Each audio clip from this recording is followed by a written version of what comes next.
कूर्म अवतार। देवराज इंद्र और अन्य देवगण संकट में थे। सभी देवगण पालनकर्ता श्री विष्णु की शरण में गए। भगवान, हमें आपकी मदद चाहिए। मुनिवर दुर्वास के शाप के कारण हम बलहीन हो गए हैं। हमारे शत्रु असुरों के सामने हम असहाय हैं।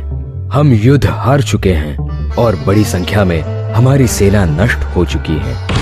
हे सर्वज्ञानी, आप जानते हैं कि हम यहाँ क्यों आए हैं। हम आपकी शरण में हैं। कृपया हमें इस दुर्दशा से निकलने का मार्ग बताइए। कठोर परिश्रम करके अमृतत्व देने वाले अमृत की तुम्हें प्राप्ति करनी होगी। तुम्हारे लिए यही एक रास्ता है। भगवान, अमृत की प्राप्ति हम कैसे कर सकते हैं? सभी प्रकार की वनस्पति और औषधि जड़ी बूटियों को क्षीर सागर में डाल दो। फिर नागराज वासुकी को रस्सी की तरह इस्तेमाल करके मंदार से क्षीर सागर का मंथन करो। भगवान, लेकिन ये तो अत्यंत कठिन काम है। असुरों के साथ समझौता कर लो, लेकिन सावधान रहना। मंथन से निकलने वाली कोई भी वस्तु असुरों के हाथ नहीं लगनी चाहिए। लेकिन अगर शक्ति बल से असुर उन्हें लेने लगे तो उन्हें विरोध ना करना। पर अमृत, अगर उन्होंने अमृत छीन लिया तो? ये मेरा वचन है कि किसी भी तरह से असुर इस अमृत को प्राशन नहीं कर पाएंगे। इंद्र और अन्य देवगण असुरराज बलि को मिलने गए। महाराज, वे शस्त्रहीन और बलहीन हैं। आज्ञा दीजिए, उन्हें बंदी बनाते हैं। नहीं, रुको। शायद देवगण कोई प्रस्ताव ले आए हैं, हमारे फायदे का हो सकता है।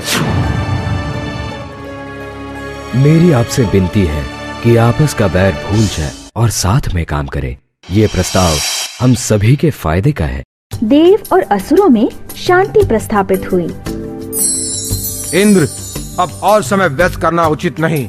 चलो अपने अपने सैनिकों को तैयार करते हैं और तुरंत काम की शुरुआत करते हैं।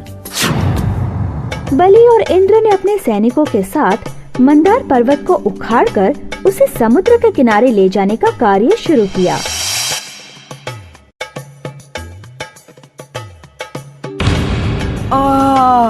और नहीं उठा सकता मैं। अरे ऐसा प्रस्ताव तो हमें मंजूर ही नहीं करना चाहिए था। अरे मेरे हाथ तो कंधों से लगभग उखड़ गए हैं। जल्दी करो गरुड़, देवगण संकट में है। मंदार पर्वत को गरुड़ की पीठ पर रखकर उन्होंने क्षीर सागर की ओर उड़ान किया। देव और असुर उनके पीछे गए।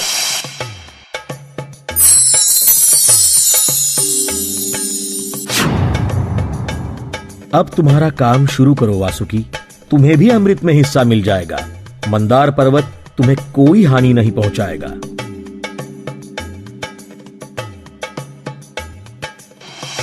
ठीक है, चलो अब पूर्ण शक्ति से मंथन शुरू करो। उत्साहित होकर सभी ने मंथन शुरू किया, लेकिन अगले ही क्षण उनका उत्साह भंग हो गया। भारी मेरु पर्वत कोई सहारा न होने की वजह से सागर में डूबने लगा। तभी भगवान श्री विष्णु ने एक बड़े कछुए का रूप लेकर सागर में छलांग लगाई। अपनी पीठ का आधार देकर उस पर्वत को सागर की सतह पर ले गए। आनंदित होकर देव और असुरों ने फिर से अपना कार्य शुरू किया। सभी ने बड़े उत्साह के साथ मंथन शुरू किया। श्री विष्णु ने स्वयं अपनी शक्ति मंथन में लगा दी। उस जोरदार मंथन से सर्वप्रथम हलाहल नाम का एक शक्तिशाली जहर सागर से बाहर निकला। उस जहर से देव और असुरों के प्राण घुटने लगे।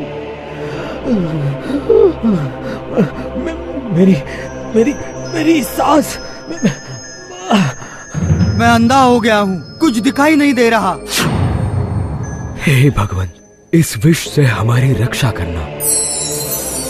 शांत हो जाइए, तुम निश्चिंत रहो। इस विष को मैं प्राशन कर लूंगा। भगवान शिव शंकर ने उस विष को प्राशन कर लिया। सागर से उस विष के दूर होते ही देव और असुरों ने फिर से मंथन करना शुरू किया और अचानक अमरत्व देने वाले अमृत का कुंभ लेकर साक्षात धन्वंतरी प्रकट हुए। अरे वो तो अमृत का कुंभ है। हाँ, अमृत है। वो देवों को प्राप्त नहीं होना चाहिए। शांति प्रस्ताव भूलकर असुरों ने वो बहुमूल्य अमृत का कुंभ छीन लिया। पहले मैं पीऊंगा।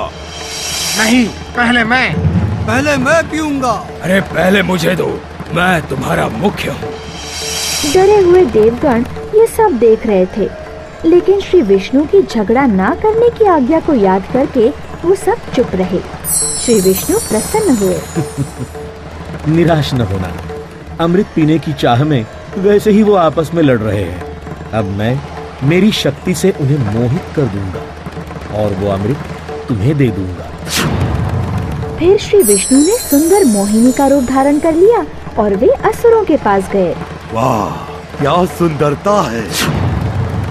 इसने तो मुझे घायल कर दिया। इस अमृत को हमारे बीच बांट दो और हमारा झगड़ा खत्म कर दो। ठीक है, लेकिन तुम्हें मुझे वचन देना पड़ेगा कि तुम मुझे कोई सवाल नहीं पूछोगे। मोहिनी के असली रूप से अनभिज्ञ असुरों ने उसकी वो बात मान ली। मोहिनी ने देवगणों के बीच अमृत बांटना शुरू किया। ये देखकर असुर चिंतित हो गए। अरे वो अमृत क्या कर रही है वो? हम ऐसे शांति से प्रतीक्षा नहीं कर सकते। जब तक मोहिनी देवगणों की पंक्ति के आखिर तक पहुंची, उसने सावधानी से सारे अमृत को खत्म कर दिया। अब ठीक है, एक बूंद भी नहीं बची। हिंसाकारी असुरों को अमृतत्व देने वाला अमृत देना उचित बात नहीं है। अरे ये तो विष्णु है, हमारे साथ धोखा हुआ है। अरे हमारे हिस्से का अमृत कहाँ है? कहाँ है अमृत? क्रोधित होकर असुरों ने देवगणों पर हमला बोल दिया। हमारे साथ धोखा किया है, इनको नहीं छोड़ेंगे। उन्हें मार डालो। भगवंत हमारे साथ हैं, हमने अमृत प्राशन किया है, हम अमर हैं। चलो हमला करो। उसी किनारे पर देवगण और असुरों के बीच महाभयंकर युद्ध हुआ, लेकिन असुरों के कई प्रति हमलों के बाद भी अपने वज्र से इंद्र ने असुरों को संपूर्ण पराजित कर दिया। भागो भागो भागो, बच के निकलो, भाग जाओ। असुरों का संपूर्ण पराजय हुआ। चलो अब वापस चले।